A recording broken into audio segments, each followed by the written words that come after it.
చాణక్య నీతి సుధలో ఈ 40వ రోజైన ఈ రోజున మానవ జీవితంలో ఏ బంధాలు కలకాలం నిలుస్తాయో, చూడముచ్చటగా ఉంటాయో ఈ శ్లోకం ద్వారా చాణక్యుడు ఎంతో అద్భుతంగా తెలియజేస్తున్నారు. సమానే శోభతే ప్రీతి రాజ్ఞి సేవా చ శోభతే వాణిజ్యం వ్యవహారేషు దివ్యా స్త్రీ శోభతే గృహే అని చెబుతున్నారు. ఏ ఇద్దరి వ్యక్తుల మధ్య అయినా స్నేహం కానీ ప్రేమ కానీ ఎక్కువ కాలం కొనసాగాలంటే వారి ఆలోచన విధానము, వారిద్దరి యొక్క సంస్కారము, స్థాయి ఇవన్నీ కూడా సమానంగా ఉన్నప్పుడే అవి ఎక్కువ కాలం వాళ్ళ మధ్య ఉన్నటువంటి బంధం నిలుస్తుంది. హెచ్చుతగ్గులు ఉన్నటువంటి చోట అహంకారం కానీ అసూయ కానీ ప్రవేశించిందంటే ఆ బంధం త్వరగా కూడా విడిపోతూ ఉంటుంది.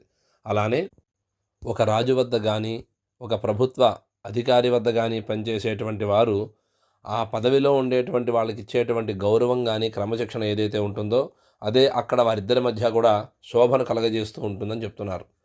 అలాగే